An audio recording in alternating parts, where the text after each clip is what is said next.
শত্রু দমন করার বা শত্রুকে বান মারার তাবিজ কিভাবে এই নকশাটার মাধ্যমে স্ক্রিনে যে নকশাটা দিতেছি এই নকশার মাধ্যমে দূর থেকে শত্রুকে বান মারবেন মাত্র 24 ঘন্টা থেকে 3 দিনের মধ্যে। একদম 100% পরীক্ষিত একটা কুফুরি বিদ্যা।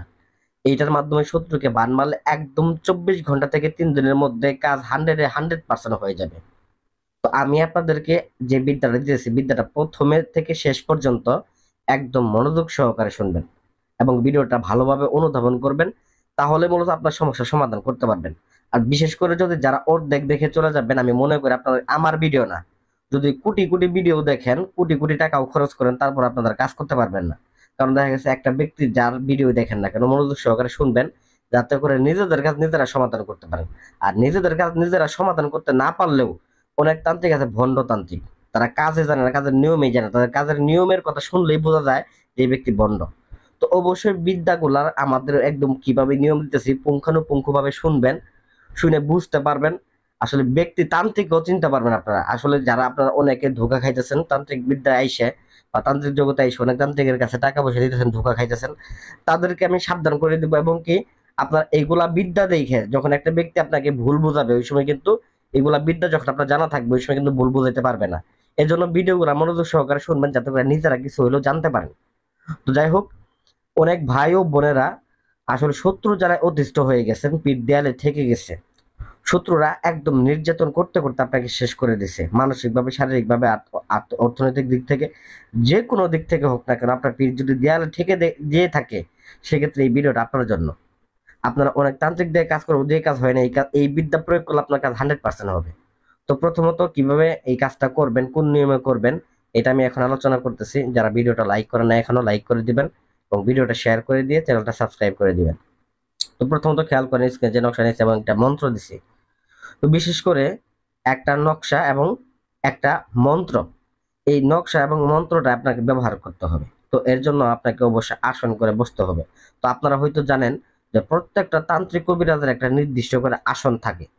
তো যারা মূলত দেখা গেছে ভণ্ড তাদের কখনো আসন পাবেন না। যেমন অনেক ভণ্ডরা আছে আমাদের ভিডিও ডাউনলোড করে তাদের চ্যানেলে ছাড়ার চেষ্টা করে বা ছাড়ে। তো তাদের কিন্তু নির্দিষ্ট কোনো আসন নাই, কারণ তারা বিভিন্ন তান্ত্রিকের আসন, বিভিন্ন তান্ত্রিকের ভয়েস মূলত দেখা গেছে যে ডাউনলোড করে ওই ভয়েসটাই বসায় দেয়। তো এদের থেকে সাবধান থাকবেন। আসনটা অবশ্যই ভিডিও করে দেখবেন, আসনের জিনিসপত্রগুলো ভিডিও করে দেখবেন, দেখে তারপরে কাজ করবেন যদি কাজ করেন। তো যাই হোক, আর মূলত দেখা গেছে যারা নিজেরা করবেন তাদের ক্ষেত্রে বলি বিদ্যাগুলা যে নিয়মে বলতেছি নিয়মটা পুঙ্খানুপুঙ্খভাবে পালন করবেন।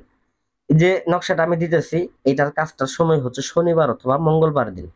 শনিবার অথবা মঙ্গলবার দিন পাক পবিত্র হয়ে আপনারা উত্তর দিক করে আসন করে বসবেন, একটা নিরিবিলি জায়গা, যেখানে মতো বেশিরভাগ সম্ভব আপনি যদি পারেন শ্মশান ঘাটিতে বসবেন তো আপনার পক্ষে সব থেকে ভালো।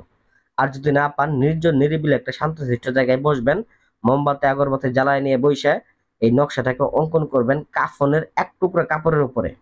এবং পূর্বে থেকেই আপনারা মাটি সংগ্রহ করবেন, শত্রুর বাড়ির যে দিকে ওই দিক করে মুখ করে আপনারা কি করবেন, বসে 3 মুঠ মাটি নেবেন।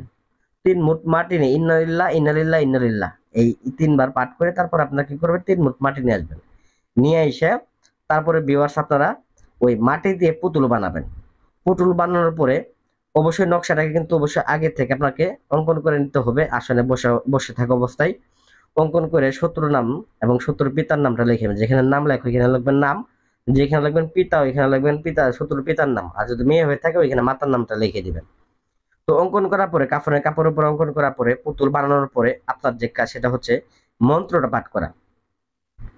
তো মন্ত্রটা আমি আপনাদেরকে বলে দিতেছি, ওম রক্ত চামুন্ডাই অমুকস্য ভস্যকরণায় স্বাহা। আবার বলছি ওম রক্ত চামুন্ডাই অমুকস্য ভস্যকরণায় স্বাহা। তো এখানে অমুকস্য যেখানে ওই ব্যক্তির নামটা এখানে বসায় দিবেন। এরকম ভাবে মন্ত্রটা 21 বার পাঠ করবেন এবং কি ফু দিবেন, প্রত্যেকবারই ফু দিবেন, ওই নকশাটার উপরে ফু দিবেন এবং ওই পুতুলটার উপরে ফু দিবেন।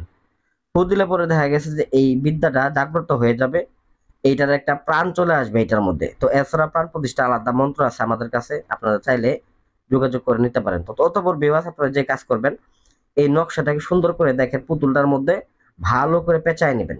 পেঁচায় নেওয়ার পরে তারপরে এই পুতুলটাকে কি করবেন, চন্দন কাঠ কিনে আনবেন বাজার থেকে। চন্দন কাঠ দিয়ে আগুন ধরাবেন, আগুন ধরা ওই আগুনের মধ্যে এই পুতুলটাকে পোড়াবেন। ব্যাস এতটুকু আপনার কাজ। তবে নকশাটা অঙ্কন করতে হবে পাঠার রক্ত অথবা কামসি ধরতে হবে। পাঠার রক্ত দিয়ে কাজটা যদি করেন সেক্ষেত্রে আপনারা 100% ফলাফল একদম পাবেন এবং কোনোভাবেই ফলাফলটা মিট যাবে না।